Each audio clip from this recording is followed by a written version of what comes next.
उसके बाद उन लोगों ने फिर इंजेक्शन देकर हमको बेहोश कर दिया। उसके बाद हम एक रूम में, आपको बार बार नशा का इंजेक्शन दे करके बेहोश किया जा रहा था ताकि आप मतलब किसी को आपका बुला ना पाए। 222/23 कांड संख्या 222/23 कांड संख्या है। आपने FIR करवाया, थानाध्यक्ष ने आश्वासन दिया कि हम उसके ऊपर कानूनी कार्रवाई करेंगे, लेकिन अभी तक कोई पहल थाना के द्वारा। सर पहले जो हमको छोड़ने आया उसको अरेस्ट किया जाए, तो बड़ा वो बोले कि पहले इलाज जरूरी है। भारत तक नहीं पहले। मैं हूँ दिलीप कुमार। अभी हम पहुँच चुके हैं डुमरिया थाना क्षेत्र के अंतर्गत जो रामपुर खजुरिया एक जगह है जहाँ उन्हें कहीं से ज़मीन रजिस्ट्री कराया था, और ज़मीन रजिस्ट्री करा करके जब ये अपने घर के लिए वापस आ रहे थे तो बीच रास्ते में ही कुछ आपराधिक मानसिक लोग इनको किडनैप कर लिए, यानी इनको अगवा कर लिया। और अगवा करने के बाद इनके साथ क्या क्या हरकत किए वो जानने का प्रयास करते हैं। उसके बाद यहाँ के डुमरिया थाना क्षेत्र के जो डुमरिया थाना के थानाध्यक्ष बड़ा बाबू जो हैं उन्होंने क्या कहा है, क्या इनको आश्वासन दिया है, क्या उसके बारे में अभी तक कुछ कानूनी कार्रवाई हुआ कि नहीं हुआ,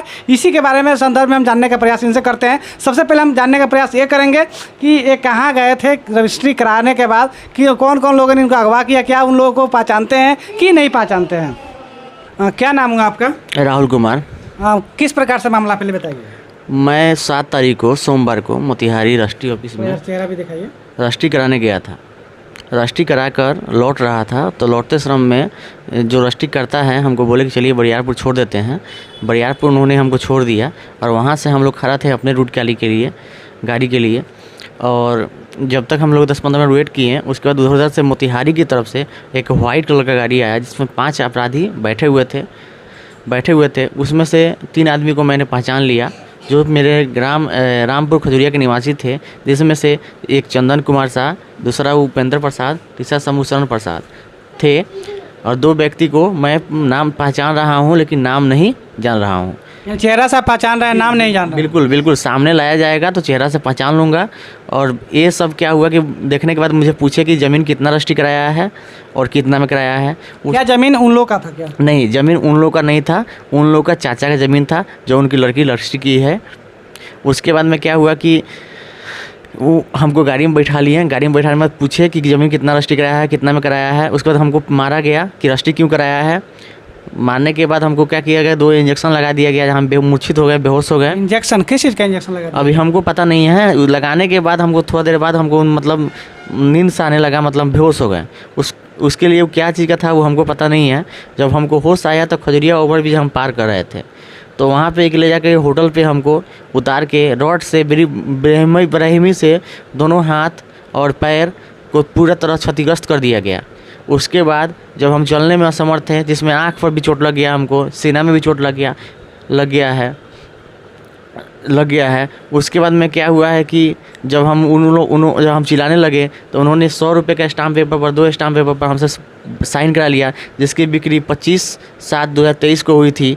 और उसके बाद उन्होंने हमको फिर मारा पीटा। उसके बाद हम फिर डर से रहा नहीं गया तो हम चिल्लाने लगे। उसके बाद उन लोगों ने फिर इंजेक्शन देकर हमको बेहोश कर दिया। उसके बाद हम एक रूम में, आपको बार बार नशा का इंजेक्शन दे करके बेहोश किया जा रहा था ताकि आप मतलब किसी को बुला ना पाए सहायता के लिए? बिल्कुल बिल्कुल।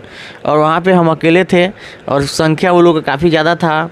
उसके बाद में क्या हुआ कि जब होश आया तो देखे कि एक रूम में पाए गए। उसके बाद मेरे परिजनों को किसी तरह मालूम पड़ा, तो परिजनों ने जाकर थाना में बड़ा बाबू को इनका साफ कहना है कि जब आपराधिक मानसिक टाइप के जो लोग थे, यानी इनके जो अपने ही गांव के जो 3 आदमी को नाम दर्ज सहित आपको बताए भी हैं वीडियो क्लिप में, जिन लोगों ने इनको पकड़ा, पीटा, मारा पीटा और हाथ गोड़ पैर सब तोड़ करके एक कमरे में बिग दिया। बिगने के बाद जब इन्होंने अपना अगला कार्रवाई करने के लिए थानाध्यक्ष के पास गए तो थानाध्यक्ष क्या बताएं, उनसे चलिए बात करते हैं। उसके बाद मेरे घर के परिजनों ने थाना में गए। थाना में जाने के बाद बड़ा बाबू को वहाँ नहीं थे, उनका नंबर मिला, उनको कॉल किया गया तो बोले कि हम आधे घंटे में आपके दरवाजे पहुँच रहे हैं। आधे घंटे में बड़ा बाबू दरवाजे पे आए हमारे। आने के बाद बोले कि हम 15 मिनट में रिकवरी कर लेंगे, हमको पता लग गया है कि राहुल कहाँ है। उसके बाद में उन्होंने फ़ोन किया अपराधियों को, बोले कि राहुल को लेके आप यहाँ पे आइए खजुरिया धर्मकाटा के पास। उसके बाद अपराधी के कोई रिलेटिव थे तो वो आदमी खजुरिया धर्मकाटा के पास लाया, लेकिन वहाँ पे थाना के पूरे टीम के साथ बड़ा बाबू बैठे हुए थे और मेरे रिलेटिव भी लोग थे वहाँ पे। तो मैंने बोला कि सर पहले जो हमको छोड़ने आया उसको अरेस्ट किया जाए, तो बड़ा बाबू बोले कि पहले इलाज ज़रूरी है, अरेस्टिंग तो कभी भी हो सकता है, कभी भी FIR किया जा सकता है। इतना कह के बोले कि पहले इलाज कराने जाओ। तो हम इलाज कराने चले गए। 7 तारीख को रात में हमने इलाज कराया। 8 तारीख को सुबह में हमने आवेदन जाकर थाना में दिया। आवेदन देने के बाद मेरा केस रजिस्टर भी हो गया है, उसके बाद कोई कार्रवाई नहीं हो रहा है। यानी आपका सीधा सीधा आरोप है डुमरिया थाना क्षेत्र के थानाध्यक्ष पे, यानी थाना पे आपको आरोप है क्या कि हमने FIR भी करवाया। कांड संख्या कितना आपका? 222/23। कांड संख्या 222/23 कांड संख्या है। आपने FIR करवाया। थानाध्यक्ष ने आश्वासन दिया कि हम उसके ऊपर कानूनी कार्रवाई करेंगे, लेकिन अभी तक कोई पहल थाना के द्वारा नहीं किया जा रहा है। तो आप क्या कहना चाहेंगे बड़ा बाबू को?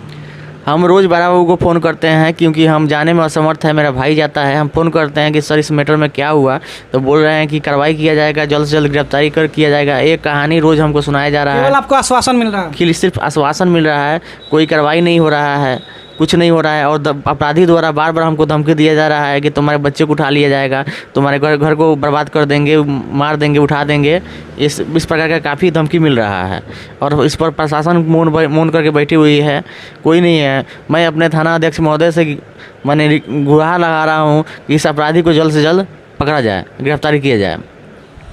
इनका कहना साफ साफ है कि मामला जो भी हो संज्ञान में लिया जाए, लेकिन इनके साथ जो हुआ है घटना, इसका पहल बहुत जल्द किया जाए, ताकि जो भी आरोपी है, जो भी दोषी है, उसको जल्द से जल्द गिरफ्तार किया जाए और उचित कानूनी कार्रवाई उनके ऊपर की जाए। आप देख रहे थे मुझे भारत एक नई पहल चैनल पे, देखने के लिए धन्यवाद। यदि आप पेज पे देख रहे हैं तो फॉलो कर लीजिएगा, चैनल पे देख रहे हैं तो सब्सक्राइब कर लीजिएगा। जय हिंद, जय भारत, जय बिहार।